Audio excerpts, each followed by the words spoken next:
So there's this big argument breaks out between the farmer and the vet says, look, I went through 5 years of veterinary college to know my trade. I know what I'm talking about. And he said, go and check it on your phone. So the vet storms off, goes outside the barn, looks up his mobile, comes back in looking really embarrassed, and he said, yeah, okay, I was looking up the wrong end.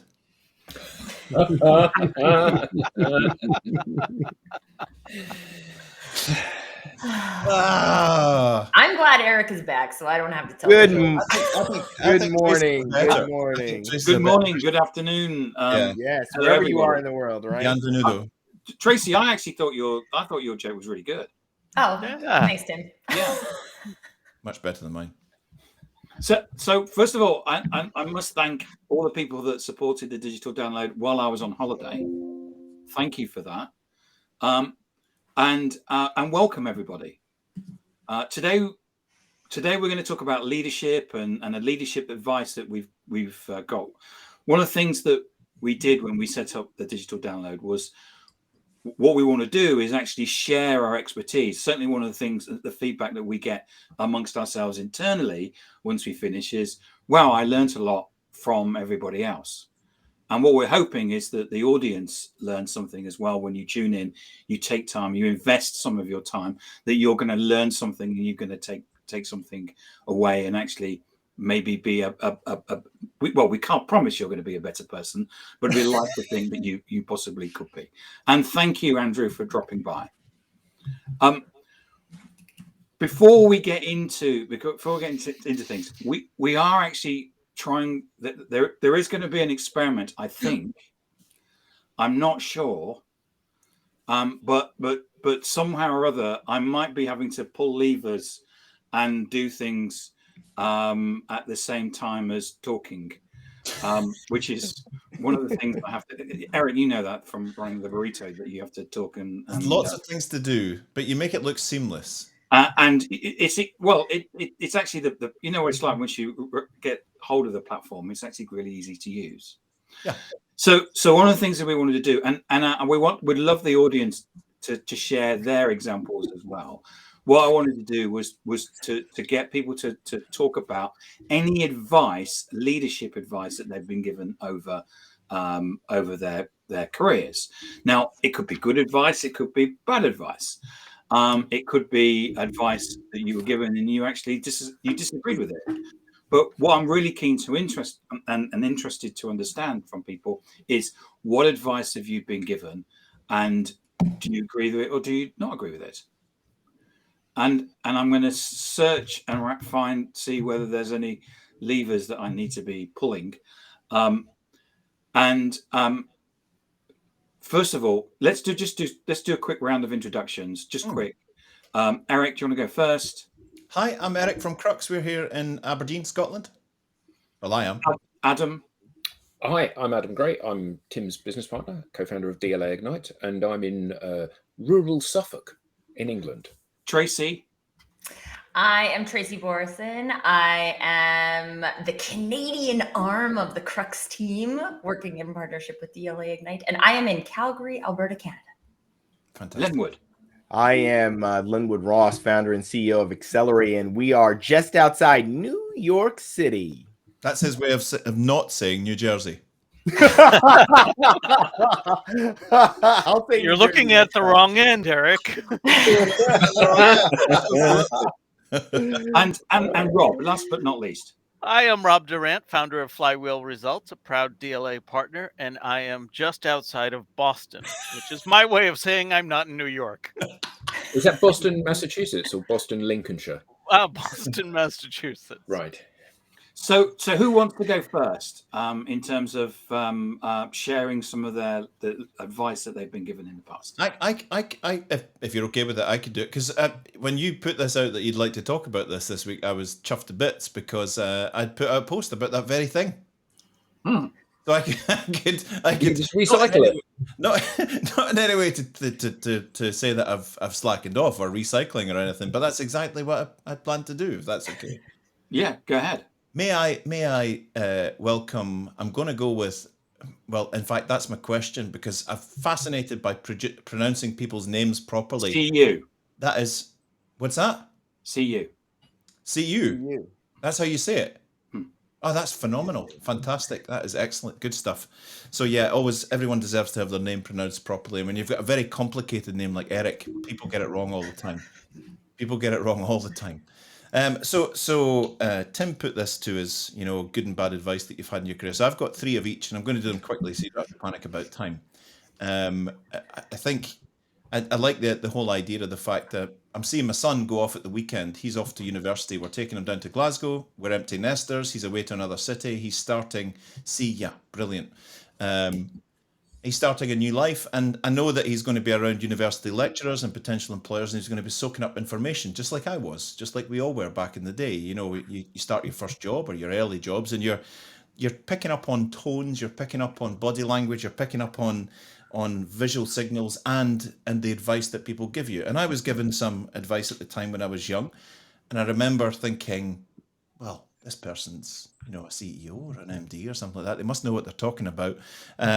But you form opinions about what was helpful and what wasn't at the time. So I chose 3 thumpers that were really, really bad, really, really bad. And these are my 3 muds, and I've got 3 golds. My 3 muds were when I was a young health and safety professional in oil and gas. I used to work in offshore drilling, and a regional director pulled me to one side and said, "Can I speak to you in my office? You've just been promoted into health and safety. You're now an HSE supervisor," or whatever it was. "I've got some advice for you." And I said, "Okay." He said, "I always find when I'm speaking to people about health and safety in the industrial sectors, you need to be cringing with embarrassment in the stuff that you're saying in order to just about get it right. People lap that up. Add as much cheese into what you're saying. They seem to lap it up. If you walk away embarrassed by what you just said about health and safety, you've probably just about nailed it." Good advice. I think we can all agree, Eric. Yeah. So that left me dizzy and left me thinking, embarrassed, cheesy, cringing. Another one was a CEO once said, if I'm not going to say anything, I'm just going to leave it there. A CEO once said to a group of us, "Our job is to pump this thing for as much cash as we can get. Forget all this culture nonsense. It's about driving out that gate in a few years' time with a suitcase full of cash and not looking back." I switched off at that point. At least you know what he's all about. Yeah. Or she. Could be a she. And it was at that point. At that point, there was a little fissure occurred in the concrete, a little crack, and it was me deciding I don't want to be here anymore. Is that quiet quitting? Was that? Is that quiet quitting? Quiet quitting. Yeah, the little switch went from engaged and proud to I need to get out of here. I need to get out of here. A chairman once told me, "Don't get too close to the people here. Look upon them as expendable resources. We squeeze them, we make money from them. When we're done, we get new ones. That's how it works. Do what I do and keep your distance." Need like a sad face reaction. Sad face emoji. There's a remarkable number of people who operate in that way, though. Oh my goodness, yeah, absolutely. And then 3 bits of gold. So in every one of those 3 meetings, I left that room deflated. I left that room thinking I need to update my CV or resume, and I don't know why I would invest any more time in being here, because my values and my reason for doing what I do don't align anymore. So I had reached these horrendous crossroads, and of course you could see that permeate across the culture of the organization. Then 3 bits of gold.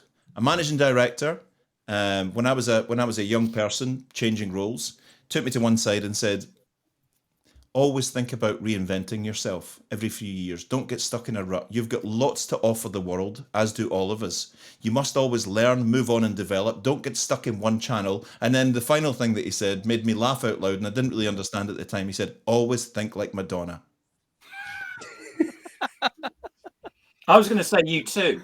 Always think like Madonna. And that just, do you know what? The Madonna principle has stayed with me through my life, and I have gone on and reinvented myself and stuff like that. But have you ever worn like pointy coned brassiere. That's the. I can We don't want to That's the know. next This is a morning reinvention. show in some parts. I'd like to exercise my Fifth Amendment on that. I can neither They confirm have nor that in deny. Scotland. I had I'm quite happy to talk about this one. When I used to work for a drilling company called Diamond Offshore Drilling. When I was a young kid and I first came on shore into the office, I used to walk upstairs in the morning and it was a picture. We were a Scottish division of an American company based in Houston, Texas, and there was a picture at the top of the stairs of one of the leaders in Houston.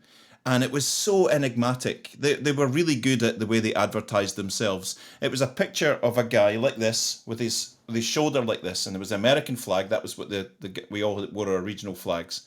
And he had his hard hat on, and it was greyed out, and this guy looked really grainy. And it had Diamond Offshore around the American flag, and it just said under the bottom of that, Ronnie James wears his heart on his sleeve.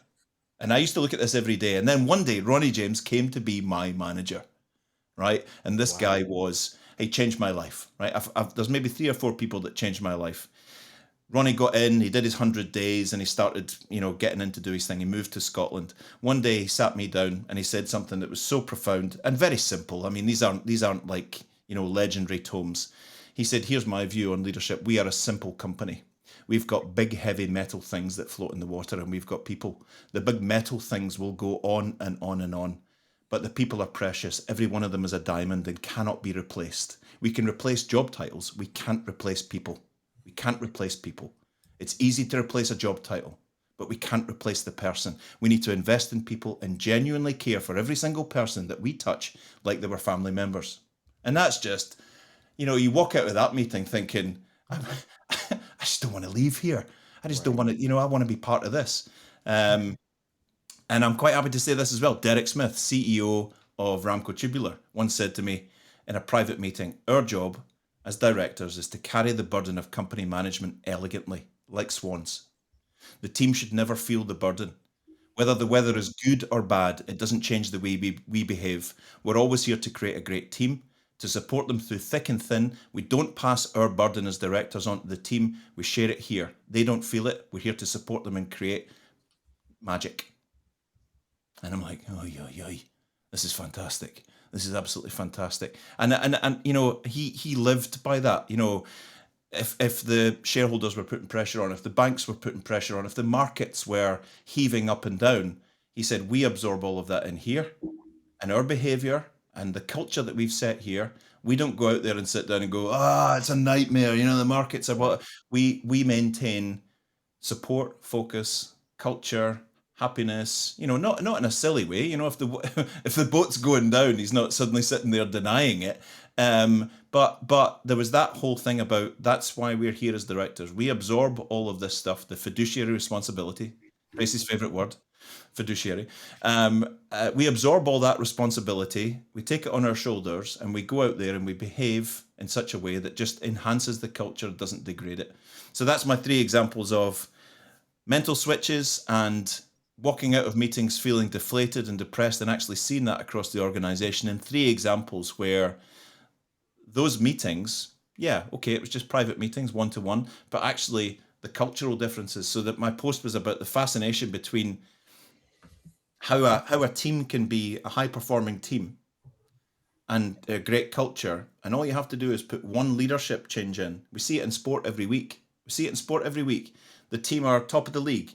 The management, the coach changes, bottom of the league. What happened there? It's the same players in the same sport doing the same thing every Saturday, and how that one little dye in the water can either enhance or degrade the entire performance of the group. Fascinating. Or if you take Manchester United, you have a team and they change the manager and they're still at the bottom of the league. I'm not going there. I'm not going there. I think what's interesting, though, is that, like you said there, you've got this team that are at the top of the league, not Manchester United. They're at the top of the league. You put in a new coach and they're at the bottom of the league. And the new coach, then leaves and goes somewhere else and takes a team from the bottom of the league to the top of the league. And I think that that's the interesting thing, because when Tim set this challenge, I kind of racked my brains for finding good examples of both good and bad advice that I'd received. And what I think is that I've seen so much contradictory stuff in my however many years in business. So there was nothing that I could either say, right, I strongly agree with that, or I strongly disagree with that. But an observation that I would make is that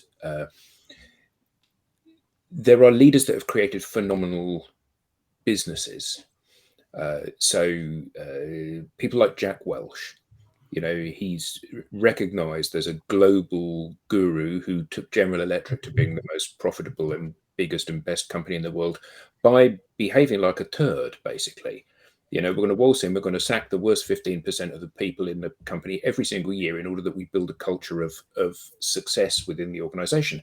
And he built a massively successful organization by doing that. I was talking to a client of ours the other day, or a division of a client of ours, which is an acquisition into this company. And basically it runs almost like a communist concern. So everybody gets their salary. The profit that the organization makes is divided into two.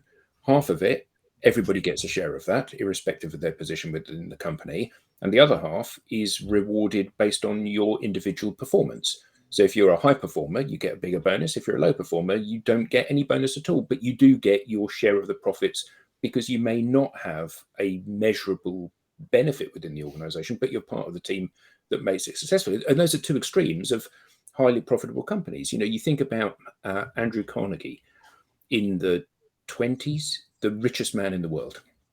Napoleon Hill wrote his famous treatise on success, Think and Grow Rich, based on the research that he did on Andrew Carnegie and his friends. And Andrew Carnegie said, I know nothing about the mining, the production, the distribution, and the marketing of steel, but the people that I employ know everything about the mining, the manufacture, the distribution, and the marketing of steel. And my job is just to be a lubricant so these people can perform at their very best. Richard Branson, an example of somebody that is a famous, controlling manipulator of people. When Virgin was a very young company and in the early days, they had a cash flow crisis and they couldn't pay any of their store managers. So they held a crisis meeting and there was basically going to be a revolt and everybody was going to walk out. And he said to them, you can't do this. This is not my company. This is our company. This is your company. You're the face of it that the people see. You can't go. We're on the verge of something great here. He was in tears in front of everybody that worked within Virgin. And then they all said, okay, well, we'll stay then. And then he went back into his chauffeur-driven car and went back to his £20 million house in Holland Park. And they went back to their bedsit where they couldn't, they were eating baked beans, living, getting it from the charity shops because they had no money. And another example of a hugely profitable company and successful company now that's done that through a very different methodology. So I guess the challenge that I have is that I don't believe that there's a one size fits all. I don't believe that there's a good bit of advice. And your comment, Eric, you're a nice guy.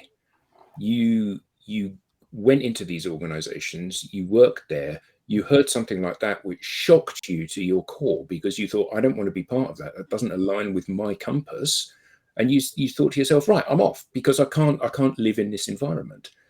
Tim and I have both worked at a company that was incredibly high pressured and hostile towards people within the organization. And it was all about numbers, not about, well, we're going to do something good in the world. We're going to change the world for the better. There was none of that vision. It was all about the spreadsheet. And I'm not saying that makes it good or bad. I'm just saying it makes it different to companies that have a very social conscience. So is there such a thing as good advice? Is there one unifying strategy that works for every organization that motivates people, or do we acknowledge that every person and every business is a different entity and requires different motivators, different strategies, different things that they do? I remember Tim said a while ago about our social strategy, which was you get in your swim lane and you don't look at other people, you just keep swimming. And actually for all of us, whether or not you're motivated by this thing or that thing, actually, you've got to go your own way, haven't you?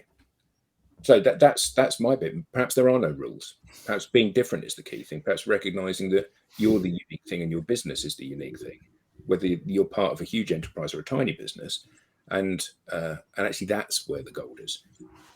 Well, I think, like, based on Eric's share, what I heard in that is that there's alignment, right? Like, there's something he heard that was like, heck no. And there was something he heard that he was like, yes. And I think it's important, like you said, Adam, to realize those things about yourself. What are you saying yes to? What are you saying no to? And find the people, the businesses that align with that. And it's very similar to like showing up on social in your swim lane, right? It's not about, like, if I showed up and started talking about, I don't even know, I'm trying to think of something I don't know anything about, but I don't know anything about it. So it just makes sense. But if I showed up and started talking about fantasy football, right? Like, I don't know anything about that. So I could start building relationships with people who like that. Although my husband is a big fan and we have a good relationship, but it's like, that doesn't make sense, right? That's me not being in my swim lane. And so I think that that's interesting because we think good advice, good. I don't think there is one good advice. We resonate with specific advice. We don't resonate with other advice. That means it's good advice for us or it's not good advice for us. Yeah, and I think that often you will hear we're customer focused. Customer is king. Customer is everything to us, and making customers happy. And a good example of that in the UK, there's a company called Timpson, and they're basically a shoe repairer and a key cutter, and they've got little concessions. Sorry, Cobblers. Yeah, that too. It's true. They've got little concessions within large supermarkets or stalls at stations. But each of the managers of those has the power to do anything to make the customer happy. So if the customer comes in and says, I'm not really happy, fine, then don't pay. Or let me do that again for you, or whatever it is. So they really live by that customer is king. And they're growing. So if you're unemployed and you have a job interview, you can get your shoes repaired for free. Or that if they do dry cleaning, you can have a suit dry clean for free. Unless you go to the Timpsons in Asda and Portlethen, where that guy clearly hasn't read the handbook. Right. But my point is that they're a business that is being successful by absolutely putting the customer on a pedestal and making the customer's happiness the right thing to do. But equally, we get loads of instances where you are just a number as a customer. And it's not about making you happy. It's about making you profitable, and you're a resource to be harvested. And businesses become very big and successful by walking either of those paths. So either one is good advice if you adopt it, potentially. Look at Mark Cowison's comment. Ouch. 20 years ago, I got 2 job offers on the same day. I chose one over the other because I had an issue with perceived company culture. 2 months later, they bought us over. Ouch. Ouch. Does that mean business trumps culture? In this instance, yes. Hey, the fact is, if you're only interested in growing EBITDA and pumping up revenue and acquiring businesses, I don't think there's anything wrong with that, and you will find people that will want to work with you. Always. That's it. You'll always find people that will want to work with you and jump on that. And we've all been lost in that at some point in our lives, or maybe there are some people that are still into that. That's absolutely fine. But the fact is, not only is there a one size fits all, but I don't think there's a piece of advice that is going to last for your entire life, because you evolve and change, and you change your perceptions, and I think everyone. I was accused at one point of having a very hard line on something in my career, and then I completely did a 180 on it. Because I had learned and had been educated, and I remember at a meeting, one of the directors stood up and said, so you found religion now, and that's it, and now you're just jumping on this bandwagon. Well, actually, everyone is allowed to change their mind. Everyone is allowed to change their mind. If you get enough evidence, enough education, you're allowed to change your mind. You're allowed to say, actually, I might have been off the mark here, and now I change my position on that. I think that's an acceptable part of life, right? Yeah, well, I think what happens is you grow, you mature. When I was a young attorney, well, not really that young, but mid-level attorney, where I was supervising junior attorneys, you can imagine that, there's the experiment. People... Sorry to butt in, Lenwood, but the experiment is currently... I'm trying to get it I've been sent a screenshot. We are currently transmitting this into the metaverse. On a billboard. On a billboard. It's early days, but at 24 minutes 57 seconds, I can tell you that we're in the metaverse. We're in Philadelphia in the metaverse, aren't we? In Philadelphia, Yes, in the metaverse. in Philadelphia. Sorry, Lenwood, to Or put is it? I'm sorry. And I'm going to try and get the live version of it. Give me some time, but Oh my word! Brilliant. A I pigeon. feel like they're Voyager satellite. Yeah. It's can I just say it's one small step. Yes. I'm just getting news in here that a virtual pigeon's done its business. It would appear that way. Sorry, Lenwood. Go ahead. Sorry. Let's see. What was I talking about? When you were a young attorney. You're a young attorney. I was a young attorney. I was a young attorney, and it was all about the work. Yeah. And getting the work done. And I did not give a toot about a young associate's, like I didn't care about their ego or whatever. I gave like the harsh truth, and my markups of their work reflected that. And but at the end of the process, on a transaction, on a deal, you know, I would talk to the associate about their experience.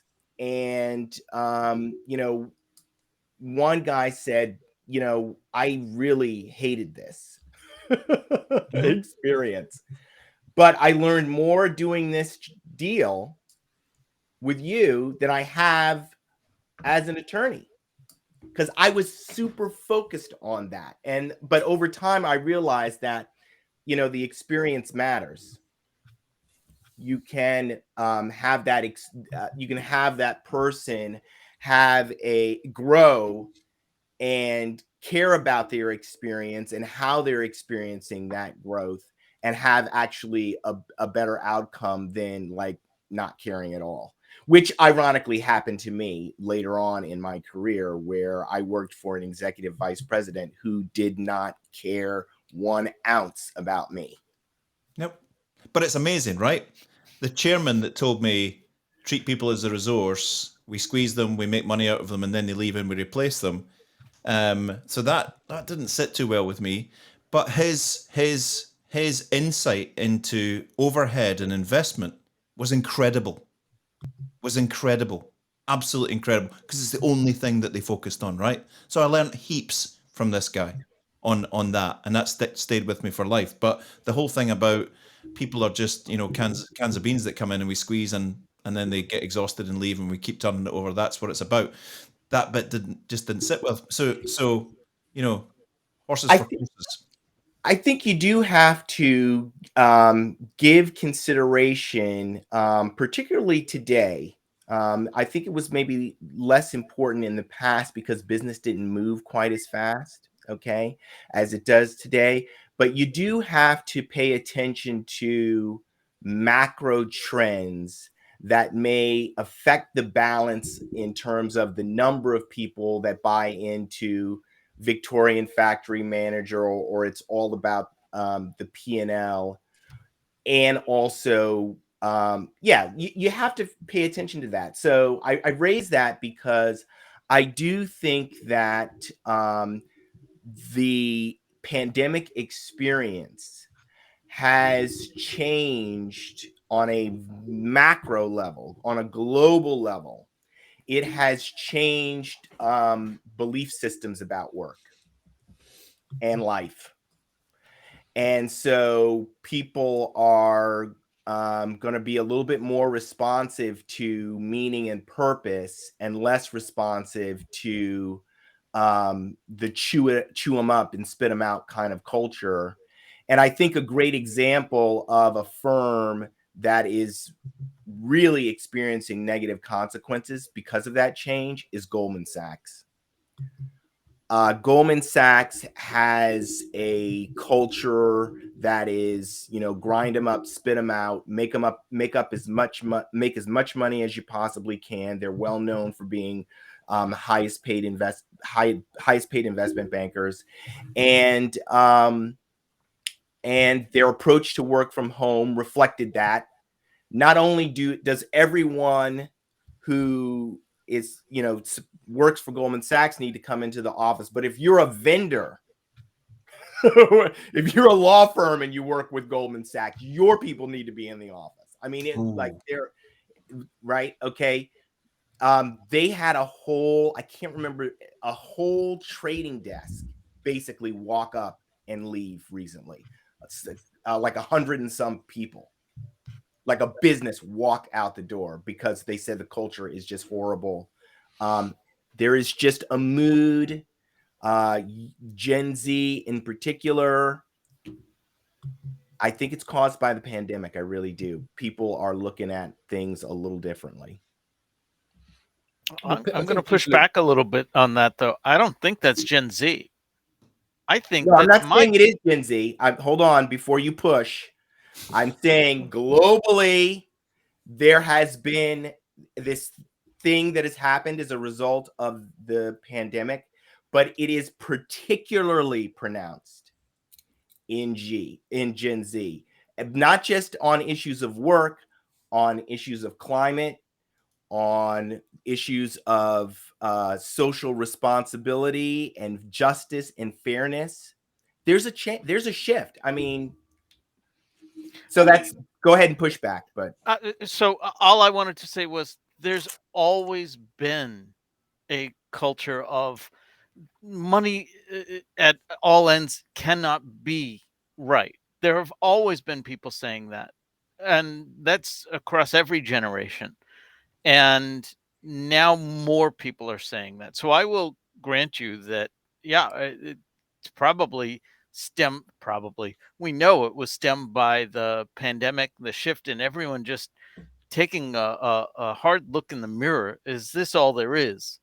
But Gen Z, I think, is in a position to really say it without fear.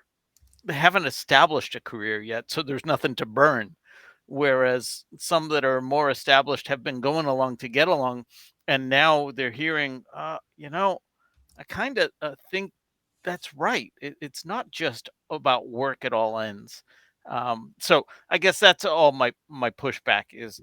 Let's not say that this is a Gen Z thing. No, It's very interesting when you look at the sort of, I know it's a vast generalization, but generic trends from generations. I grew up in a world where my mother and father primed into me, when you get a job, you're respectful, you do what they ask you to do, you just do it. That's it. I'm honored to be able to offer you my service for life. That's right. That's it. And now there's this whole, I even hear it in my own son, I hear it in my own daughter, I hear it in 25-year-olds. It's like, what are you going to do to make it worthwhile me staying here? Yeah. That complete. And now I heard the other day, it's I'm probably last to the race on this one. Do you know what people that were born from 2010 to now are called? The new term? Generation Alpha. Yeah, Nicholas is Alpha. Nicholas is Alpha. Generation Alpha, right? It's the first time there's been a generation, I think it's since baby boomers, that actually has a word in it. We've had millennials, I guess, but yeah, what are Generation Alpha going to be like when they're in the workplace in 10-15 years time? But yeah, it'll be fascinating. So seeing as you're an old man, Eric, like thank you, and you were forged in that kind of you be thankful Victorian era. Well, he's really old. Please, sir, some more. You turn up at work, and your boss says, "Right, it's time for you to do this," and you just tug your forelock and then get on with it. And that's just the way things are. And part of me thinks that the Gen Zs are a real breath of fresh air. Forcing companies to have purpose, to give them purpose, to make the workplace more fun.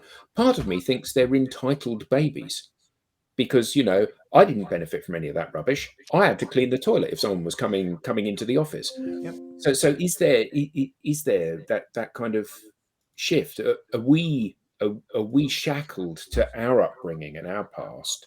And does that taint our view of this?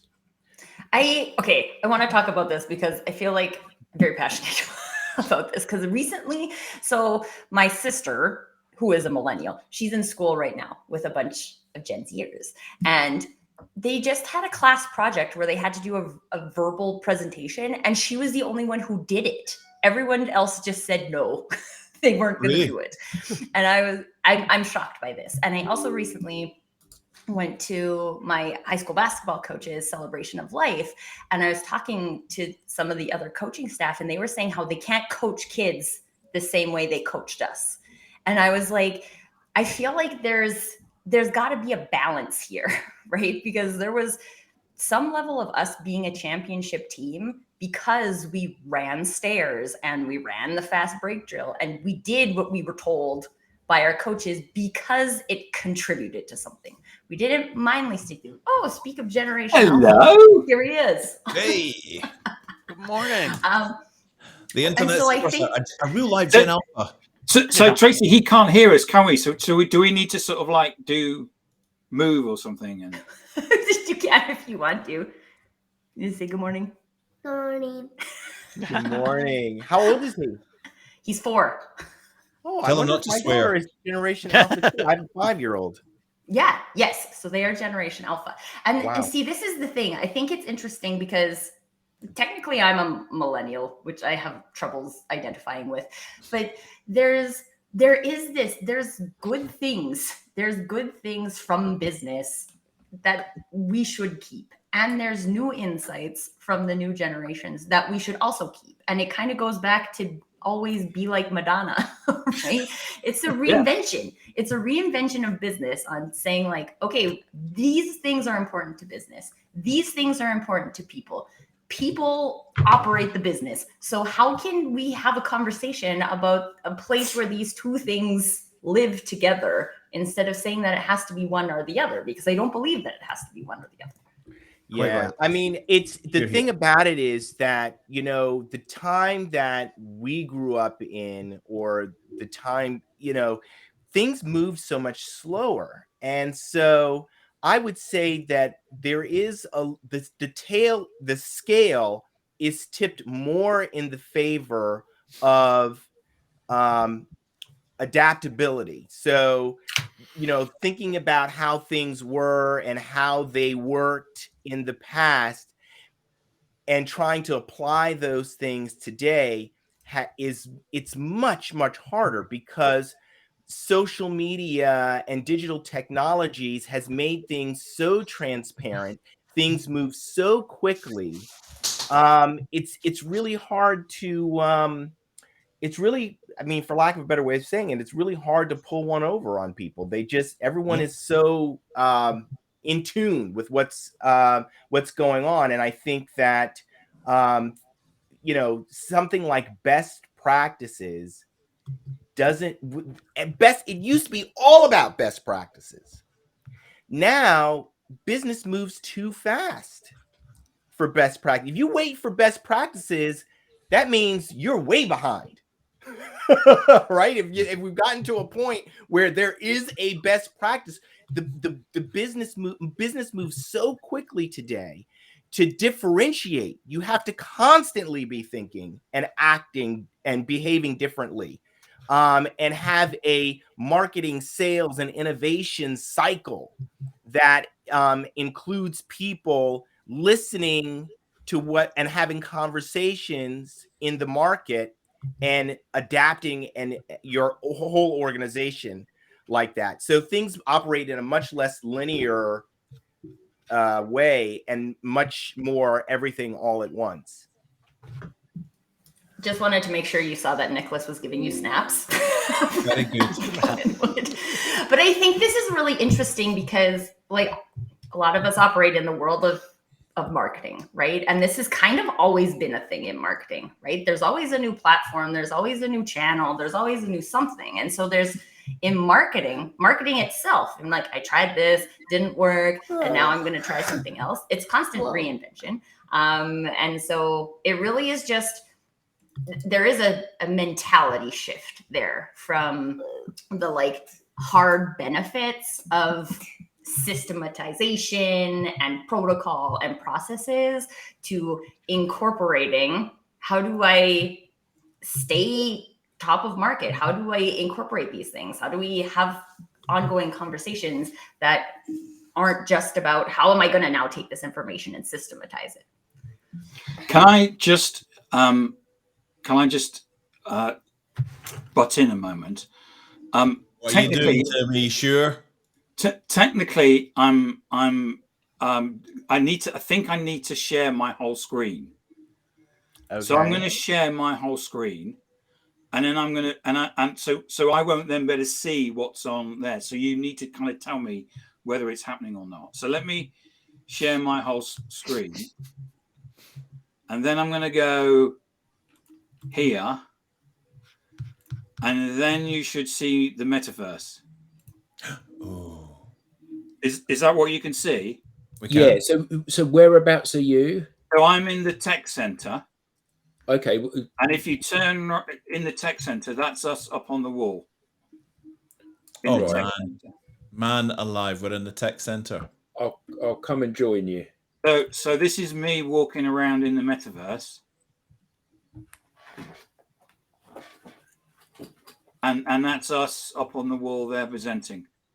Oh, there you are there, look. Hello, mate. Adam Gray. Rob Durant.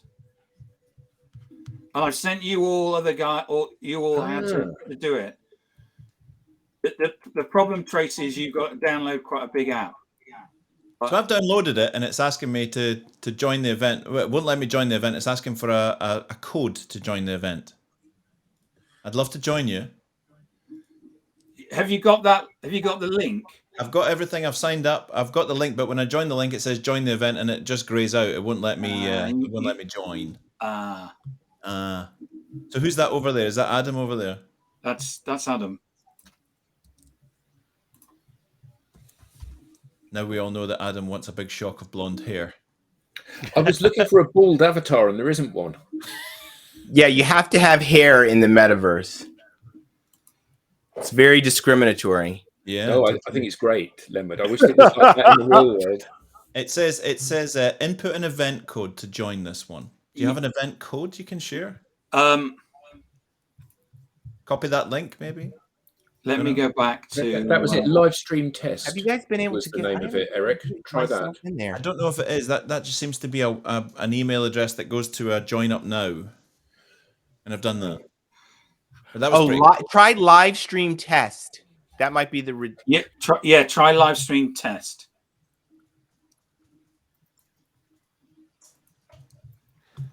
All one word, or live stream all one word then test. All one word. So I forwarded you so just for background for people, we've been talking to Ethan Berg at Agora World, and he got us showed us some stuff yesterday around the metaverse.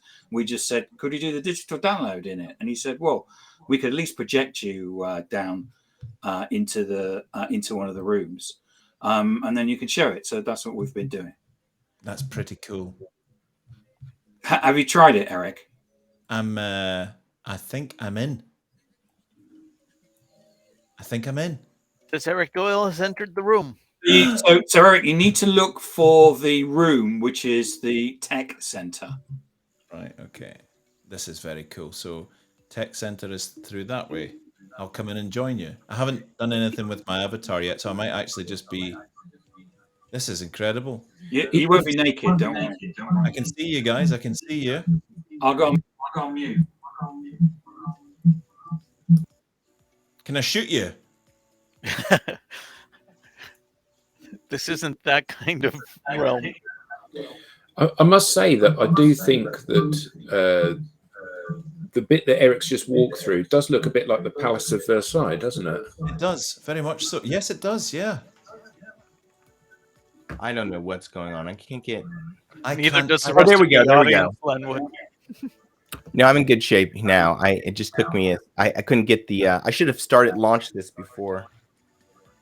This is quite incredible. This is Yay! I'm on my way. This is the last thing I needed in my life. You might want to mute yourselves on in either one of the applications. Okay. Because you'll be heard in the. Yeah, we can hear you. I'm muted. I got to figure out my download space. So just so you're not waiting for me. I'm not coming. I'm not coming virtually. So the environment is a recreation of. Correct me if I'm wrong, Lenwood. Is it Philadelphia where Rocky climbed up on the thing and went? Right. Well, it is in Philadelphia. So it's a recreation of Philadelphia because the people went to Agora World and said, we want to do a conference in Philadelphia, but we can't because of COVID. Can you build us something? So they built and said, yeah, we'll actually build you a complete replica of Philadelphia. I hope I've got that right. How come Lenwood gets a funky backpack and a beard and a ponytail? I don't know how it's got a backpack. Oh, you did that, of course. Yeah. Because he's really cool, Eric, and we're not. Yeah, indeed. So so I gave myself a backpack and a ponytail.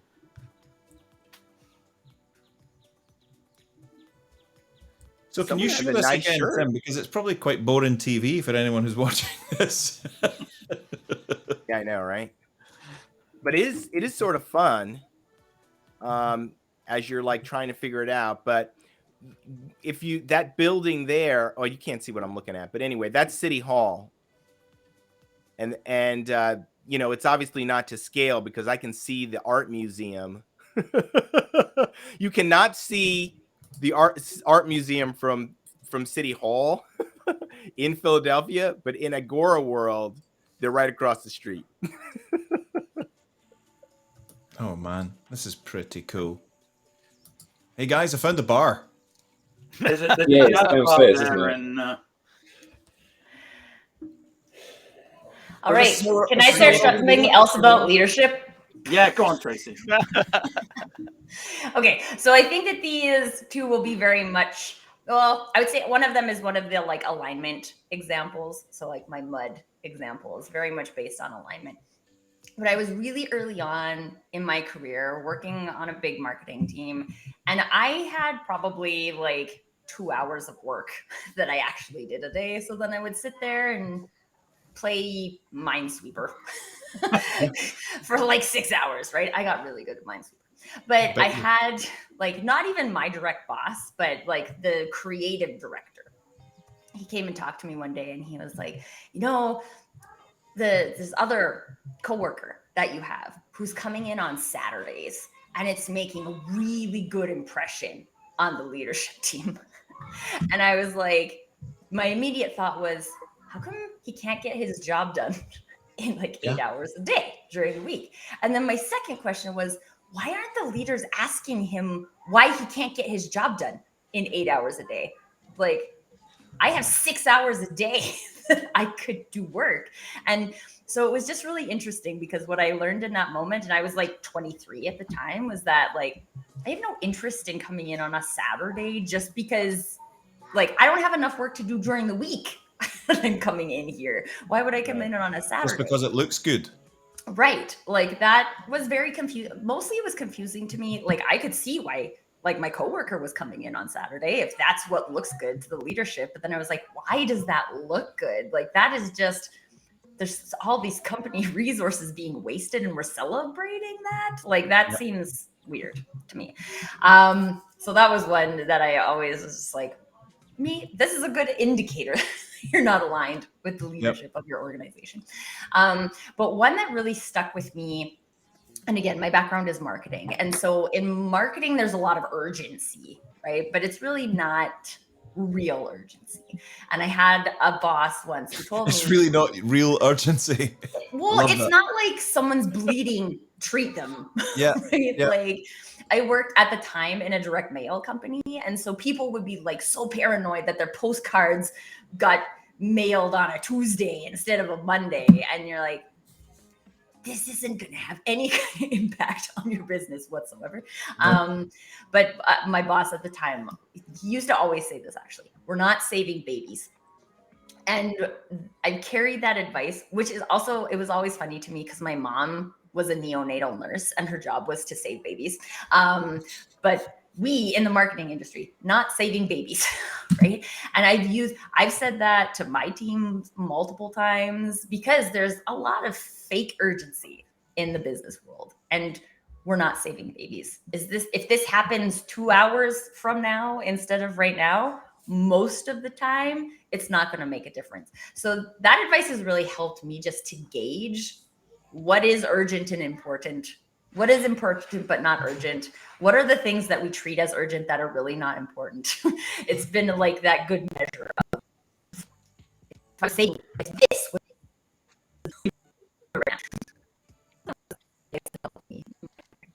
Hang on, Tim. I'm just coming.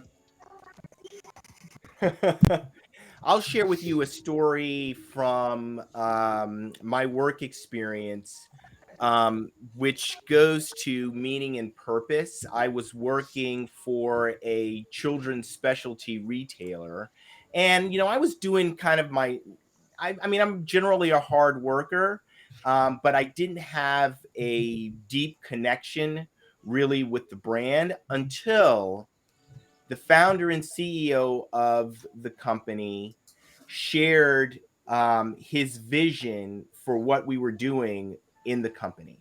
And this is what he said. Now, by way of background, I grew up in a family of modest means, and I did not have a lot of things. I often did not have the same kinds of things that other kids my age had. Okay. The Nike shoes, those kinds of things. I didn't have those things. So when the when the founder and CEO of Ezra Daba of the Children's Place said to me, our mission is to make the very best accessible to all children, that really hit me right in the heart, right? Because what he's saying is we want to make fashionable clothing affordable for any kid. And I mean, they're selling pants for like $7, stuff like that. That changed my whole motivation really for the business. And I actually came to love that business because it was no longer just about the sourcing that's going on in Asia and cash management and tax and all these things that I had responsibility for helping manage.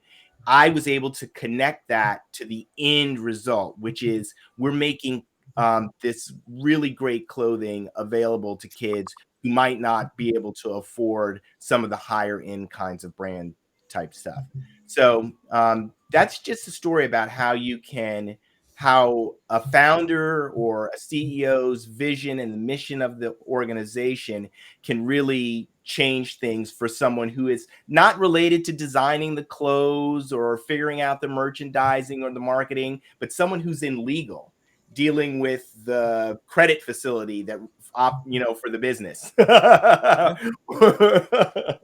think that goes back to alignment, don't you think, Lenwood? Because like he said that, and that was just something that it's like he gave you something to believe in, and you were like, yes. And he probably said lots of things that were just things, but in that moment, he gave you something to believe in. And I think that is kind of in all of the things we've talked about today, that's the indicator of good advice, is that this is something I can believe in. And then I can give it as advice because I believe in it. The thing about it is, and I agree, that alignment from the shared values, shared purpose.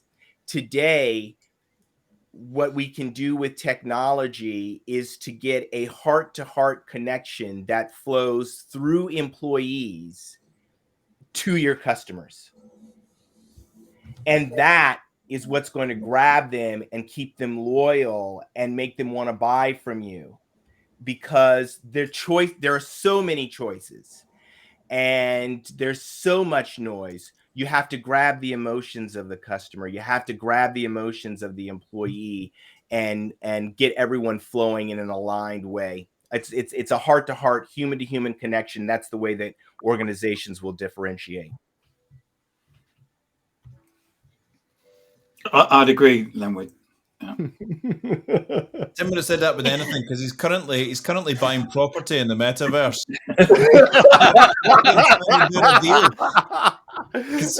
Hold on, is that property you're buying, Tim? Tim, don't do it. DLA's just got a new Metaverse. We got a new Metaverse office. It's a good view over Central Park, isn't it? Yeah, absolutely. For virtually nothing. Yeah.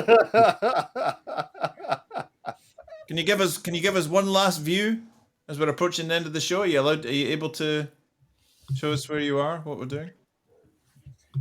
I'm sad I can't join you. Well, I probably could join you guys in there, but I'm worried with like the size of the download that it's gonna break up my stream here. No, don't bother. I'm gonna do it after, and then the next time I'll be there. Oh, you guys left me. I was busy talking, and you guys were busy leaving. There you are. I see you outside.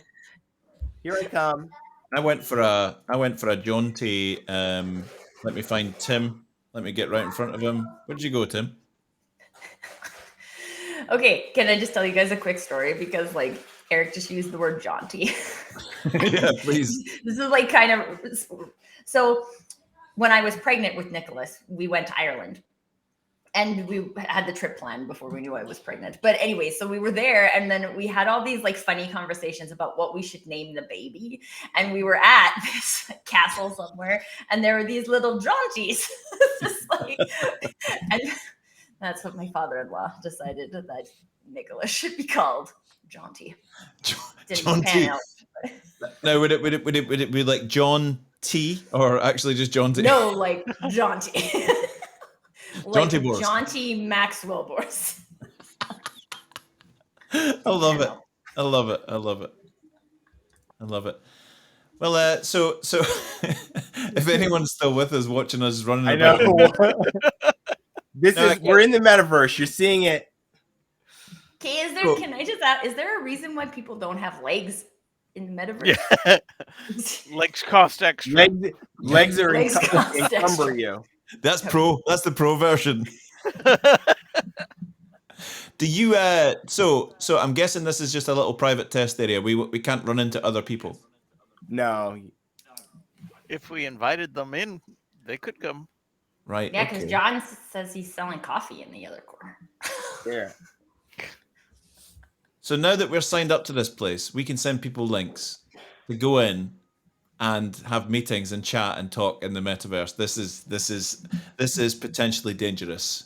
I need to not have this in my life. Delete files. Can't keep up with Tim. Was that the tea trolley there, Tim? Yeah. More tea, more coffee, anyone? And a slice of cake with that. Yeah. Oh, you're on mute, Tim. You're on mute, mate.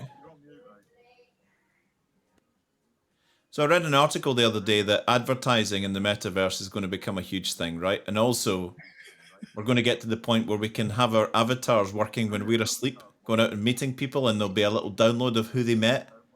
And when you go up to the avatar, it's going to say, "Hi, I'm such and such. I do this, I do that. Would you like to chat? This is what I'm interested in. This is what I do for a living." And your avatar can make connections whilst you're asleep.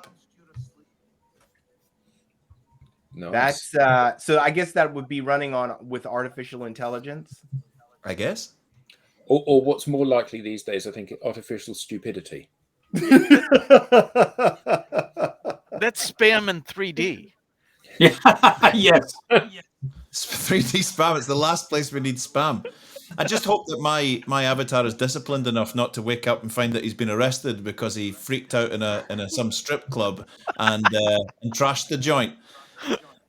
Yeah, who knows what your avatar is doing while you're asleep? Yeah, exactly. Has anybody ever watched Black Mirror?